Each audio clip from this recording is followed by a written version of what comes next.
Oh, well, howdy, y'all. Fancy meeting you here. Hi. Thank you for showing up. Thank you for watching. I'm excited to share something from a book that I mentioned earlier, and it is this book, The Daily Stoic. If you haven't gotten this already, I highly recommend. Not because I get anything out of it, but it would be fun to do book club together, and then you could pull yours out and know where I am and read along. Plus, I'm a huge fan of these daily, like page a day type books, and in fact, I have so many that if I did them all every day, I'd end up reading a chapter or more a day probably, but there's just something about being like, oh, what do I read today? Okay, great. Anyways, so this book is great because it's about Stoicism, and so it's set up where there's a blurb from an old dead Greek dude, and then there is the author's take on it. And I'm sharing this one today because I took something different from the blurb, the Greek philosophy, than the author did. So I just wanted to share my take on it and see what y'all think, and then we'll go about our day a little more uplifted and more positive together. What do you say? Okay, so here's what Seneca has to say. Had to say, still applies. You be the judge of that. Okay. Life without a design is erratic. As soon as one is in place, principles become necessary. I think you'll concede that nothing is more shameful than uncertain and wavering conduct and beating a cowardly retreat. This will happen in all our affairs unless we remove the faults that seize and detain our spirits, preventing them from pushing forward and making an all-out effort.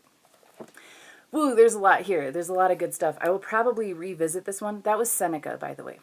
I will probably revisit this one because I'm interested in the removing faults that seize and detain our spirits bit as it applies in AA to removing our character defects. This feels like a way more intriguing way to think about that than like, oh, there's something so wrong with me, I have to get rid of it. What's holding me back? What's keeping me from making an all-out effort? But what I was really drawn to in this is, so the author here, Ryan Holliday and Stephen Hanselman, I don't know who exactly is in charge of writing what, but they were drawn to the idea of a plan. Life without a design is erratic, so make a plan. And I'm with that. I agree with that. I think having a plan is awesome. I think being flexible with that plan is helpful, but it's good to start your day with kind of a like, here's what I'm doing. But what I really took from it more than the importance of having a plan was what Seneca says, as soon as one is in place, principles become necessary. And that rang my bell because I was thinking, oh yeah, your values and your principles determine what kind of plan you're going to make. So for instance, the way I plan my day is different today than it was 5 years ago. When I first got sober, I was told to do 90 meetings in 90 days, and I did that. AA meetings, if you're wondering. And so my day was planned around a meeting, first and foremost. I figured out when the meeting was, and I guess I tried to work it with my job because it was important for me to just do what was in front of me and what the basic things were. And at the very beginning of early sobriety, what I could manage was a meeting and just going to work. So I planned my day around that. I figured out what meeting I was going to, and then everything else could fit into place there. Or figured out what my work schedule was, and then when the meeting was, blah, blah, blah. You get the idea, right? But 5 years in, my sobriety is still number one important to me, but I don't need a meeting every day, so I don't plan my day around a meeting. These days, I'm in school, so a high priority for me is planning. I think about what homework is due. I think about what classes I have. I try to plan my days according to what I need to do for school. So underneath that, what I'm getting at is how I plan is directly linked to what I value that day.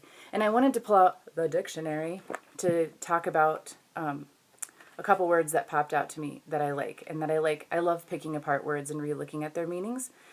And so one thing, a principle is a personal code of conduct. And so then I was like, oh yeah, that's values, right?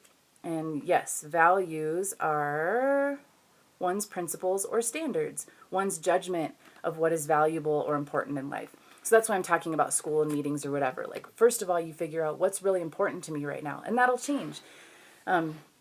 If you have kids and they're doing something like they have a break, you might put them first, and you might plan your day around their freedom from school over the break and what you guys want to do as a family. If you have family visiting from out of town, like if my dad's visiting from Australia, I'm going to rearrange my schedule so I can spend more time with him. My schedule and plans will be different in the summer when I don't have classes than they are right now.